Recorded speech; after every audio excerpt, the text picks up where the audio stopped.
আলাইহিসসালাতু ওয়াসসালাম শক্তিশালী শাসক নমরুদের কাছে দাওয়াত নিয়ে গেছে। মূসা আলাইহিসসালাতু ওয়াসসালাম বিশ্বের সবচেয়ে বড় স্বৈর শাসক ফেরাউনের কাছে দাওয়াত নিয়ে গেছে। মুহাম্মদ সাল্লাল্লাহু আলাইহি ওয়াসাল্লাম মক্কার সর্দার কাফের কুরাইশদের সর্দার আবু জাহাল আবু লাহাবের কাছে দাওয়াত নিয়ে গেছে। তো নবীদের দাওয়াতে কাজ হতো, আমাদের দাওয়াতে কাজ হয় না কেন?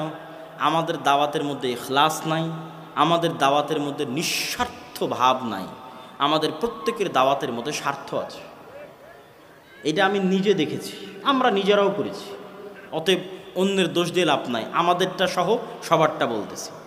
যে গত 16 বছর দু একজন ব্যতিক্রম হতে পারে, সবার উপর হুকুম আরোপ না করে অধিকাংশ বলি, গত 16 বছর অধিকাংশ যত আলেম ওলামা সরকারের কাছে গেছে সবাই নিজ নিজ কোনো না কোনো স্বার্থে গেছে। কেউ বলেছে আমার মাদ্রাসার এই কাজটা করে দেন, কেউ বলেছে আমার মাদ্রাসা যেমন এই যে প্রধান অতিথির লিস্টে নাম দিলে আপনি একটু আমার মাদ্রাসায় সহযোগিতা করে দিবেন।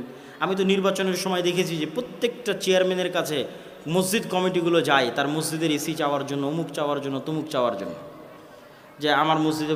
এবং দেখেছি যে প্রায় 50,000, 30,000, 40,000 করে চেয়ারম্যান এমপিদের বাজেট থাকে এক একটা মসজিদের জন্য। তাহলে ওই মসজিদ কমিটি এমপির কাছে যাচ্ছে কেন? দুনিয়াবি কিছু স্বার্থের জন্য। আমরা গেছি এমপি, মন্ত্রী, সচিব, ডিআইজি পর্যন্ত কেন? আমাদের দুনিয়াবি কোনো স্বার্থ হাসিল করার জন্য। কেউই শুধু ইসলামের রিপ্রেজেন্টেটিভ হিসেবে, ইসলামের প্রতিনিধি হিসেবে শুধুমাত্র ইসলামের দাওয়াত নিয়ে কোনো রাষ্ট্রীয় ব্যক্তির কাছে যায়নি।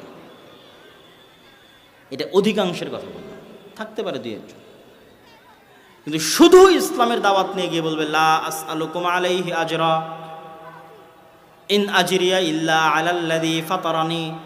নবীরা বলতো এটা, লা আসআলুকুম আলাইহি আজরা। এই ফেরাউন মুসা আলাইহিস সালাম গিয়েই বলতো, ইব্রাহিম আলাইহিস সালাম গিয়েই বলতো, দাওয়াত দিতে এসেছি, লা আসআলুকুম আলাইহি আজরা। পাল্টা উপঢৌকন ধরায় দিয়ে, পাল্টা হাদিয়া ধরায় দিয়ে, পাল্টা টাকা পয়সা ধরায় দিয়ে আমাকে আমার দাওয়াত বন্ধ করতে বলিও না। আমরা প্রতিদান চাওয়ার জন্য আসিনি, মূল্য চাওয়ার জন্য আসিনি, পাথেও চাওয়ার জন্য আসিনি। দাওয়াত দিতে এসেছি তোমার কল্যাণের জন্য নিঃস্বার্থভাবে।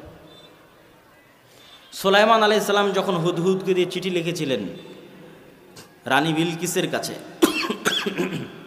সাবার রানী, তখন রানী বিলকিস কী করেছিল জানেন?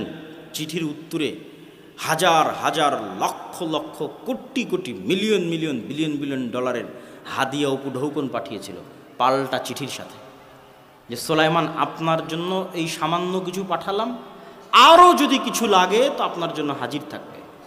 সাবার রানী বিলকিস যা লাগবে আপনার জন্য তাই ব্যবস্থা করে দেবে। তখন সুলাইমান আলাইহিসসালাতু ওয়াসসালামের উত্তর কোরআনে লেখা আছে। সুলাইমান আলাইহিসসালাতু ওয়াসসালাম উত্তরে বলেছিলেন, আল্লাহ আমাকে এর চেয়ে অনেক বেশি দিয়েছে। বলেন আল্লাহু আকবার।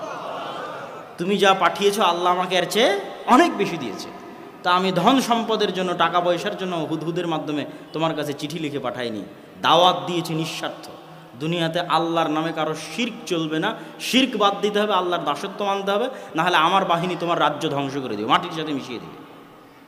সুলাইমান টাকার কাছে বিক্রি হওয়ার জন্য আসেনি, যা উপঢৌকন পাঠিয়েছে এর চেয়ে বেশি আল্লাহ আমাকে দিয়ে রেখেছে। তা আমরা কেউই তো নিঃস্বার্থভাবে দাওয়াত নিয়ে কারো কাছে যেতে পারি। এরকম আরও অসংখ্য পয়েন্ট তুলে ধরতে পারবো যে কারণে আমাদের দাওয়াত সফল নয়। আমরা দাওয়াত দিতে গিয়ে মানুষকে ছোট করি, গালিগালাজ করি, খারাপ ভাষার ব্যবহার করি, তুমুক বেদাতি, তুমুক মুশরিক, তুমুক জাহেল, তুমুক ইবলিস, তুমুক লুচ্চা, তুমুক শয়তান, যত রকমের গালিগালাজ আছে দুনিয়াতে সব আলেম ওলামাদের মুখে। অথচ